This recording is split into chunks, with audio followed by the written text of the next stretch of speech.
अस्सलाम वालेकुम रहमतुल्लाहि व बरकातुहू। मुझे कहते हैं नाज़ो। आई होप कि आप लोग सब ठीक होंगे। अल्हम्दुलिल्लाह मैं भी ठीक ठाक हूँ। अल्लाह ताला हमें दुनिया और आखिरत दोनों की भलाइयाँ अता करे और हमें अपने अपने घरों में खुश रखे, हमारे लिए आसानियाँ करे दुनिया में भी आखिरत में। इसी के साथ मैं बढ़ती हूँ अपनी रेसिपी की तरफ, मार्बल केक की तरफ। ये मेरी शॉर्ट बनाने जा रही हूँ, इसलिए इसमें थोड़ा तेज़ बोलना पड़ा है मुझे, तो इसके लिए मैं माजरत ख़्वाह भी हूँ, सॉरी करती हूँ। अच्छा जी, यहाँ मैंने दो अंडे लिए हैं, 4, और उनको मैंने दोनों सेपरेट बाउल में बीट कर लिया है। और बीट इतना करना है कि इनका क्रीमी सा टेक्सचर आ जाए, दोनों का चाहे, या लेकिन एक का तो ज़रूर होना चाहिए, वाइट का ज़रूर होना चाहिए। साथ में इसके अंदर शुगर ऐड करती जा रही हूँ। इसकी क्वांटिटी सारी जो मेरी डिस्क्रिप्शन में मौजूद होगी, मेरी बड़े चैनल पे नाज़ो टेस्टी के नाम से है वो। और अच्छा जी, मैं बीट करने के बाद दोनों को मिक्स कर लूँगी और फिर इनको अलहदा कर दूँगी। अलहदा करके उनके अंदर एक वनीला और दूसरा कोको पाउडर मार्बल बनाना है। और फिर इसको मैं अब इन दोनों को मैं मिक्सअप कर रही हूँ। मिक्सअप करने के बाद फिर दोनों को अलग-अलग बाउल में डाल के, और एक के अंदर ऑल पर्पस फ्लावर और दूसरे के अंदर मैं कोको पाउडर इस्तेमाल कर लूँगी।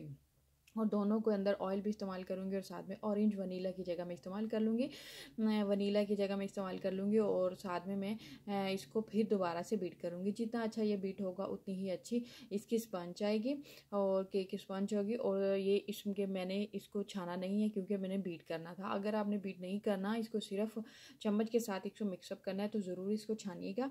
अच्छा जी, मैंने इन दोनों को बीट कर लिया है अच्छे तरीके से। यहाँ ले लिया है मैंने एक बाउल, और जिसके अंदर मैं इसको थोड़ा थोड़ा करके डालती रहूँगी, और फिर ये थोड़ा सा इसके ऊपर डिज़ाइन बना दूँगी, जो कि मार्बल केक शेप बन जाएगी।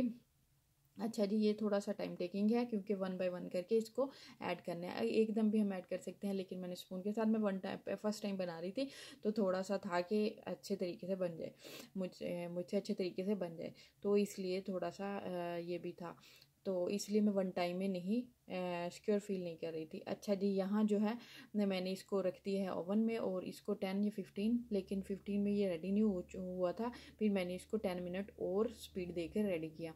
अच्छा जी, ये बिल्कुल ही बहुत अच्छा और रेडी हो चुका है।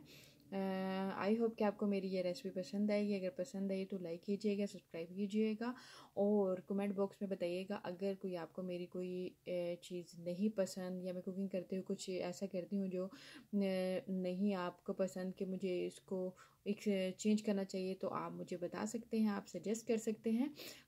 और मैं करती हूँ अपनी वीडियो को इख्तिताम इसी के साथ के दुआओं की दरख्वास्त है। ये मेरी हमेशा आपसे रिक्वेस्ट रहती है। यहाँ मेरी बेटी आ चुकी है जो कि बहुत ज़्यादा एक्साइटेड है खाने के लिए, केक खाने के लिए। पता नहीं बच्चों को ऐसी चीज़ें क्यों पसंद होती हैं, क्योंकि आजकल हमारे इन्वायरमेंट ही ऐसा बन चुका है। लेकिन मैं कोशिश करती हूँ अपने बच्चों को देसी चीज़ें खिलाने की, लेकिन इन्वायरमेंट की वजह से इनको खिलानी पड़ती हैं।